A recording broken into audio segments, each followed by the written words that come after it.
I don't have anything to open with other than we're having a good time here. So, Governor, it's not required that you do a formal emergency declaration in order to qualify for the federal funds. We have to make a request as I believe we have to ask. Where is she? Dave? I think we're signing the letter to make the request. We have to ask for the declaration, right? Right. We need to ask for a declaration that would declare a drought emergency from the federal government, and that will open up the resources that are available out there. But it would be for agriculture. Yeah, it wouldn't be for the general population, but an agriculture emergency, agriculture drought. Who do you ask? We ask the Farm Service Agency and the U.S. Department of Agriculture. Is there an Ohio equivalent to the federal declaration? No, there is not. There is not, and that's why it's important that we want everybody to understand that this is a problem that affects agriculture right now. Our groundwater tables, it's not a place where it's put human health or livestock watering resources in jeopardy in any way, but it is a problem with our plants and that, so we want to make sure everybody understands that this is an agricultural situation, not a severe drought. Well, and what we're doing, though, is taking a number of actions. For example, the ability to take down hay in the right-of-way. We've got to get on top of being able to take the load limits off these trucks that are being shipped to deliver the products for feed.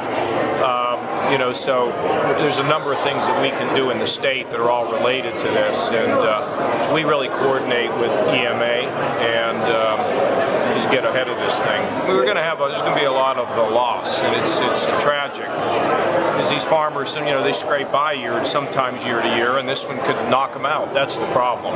Why or how do load limits help in this drought situation? As trucks begin to haul in feedstock hay, and so weight limits on trucks can become a problem. So this will allow them to get a little bit bigger load on, a little bit wider load on as they come in. So there's a few. We need to work with Director Ray at the Department of Transportation and make sure that he's working with us to kind of allow a little bit of a lax on those limits as those feedstocks start moving into Ohio. Is that part of the executive order?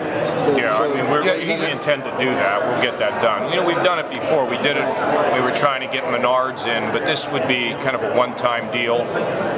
There are things that happen, where you've got to move things quickly through the state.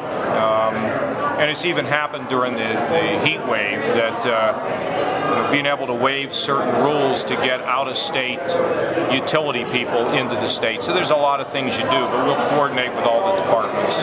Very technical point, but does your executive order direct him to ask for this emergency? Is that part of it? Yeah, well, we're going to have a letter where I will make the request myself. Okay. Yeah, that letter's being prepared. Yes. So it'll be done today.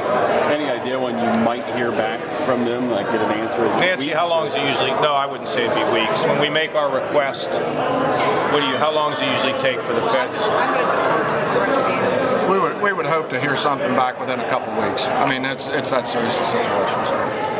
Director, have we ever before harvested the right-of-ways and what kind of logistics are involved in doing that? Well, first of all, we're going to have to work with the Department of Transportation. I think that we've all driven down some state highways where there's 40, 50, 60-foot right-of-ways on either side that the state has been out mowing. Hopefully we can get permission on some of those from the director to allow farmers to go out with some equipment, make that cutting, and roll that up as long as they're following some safety precautions, so we're doing that.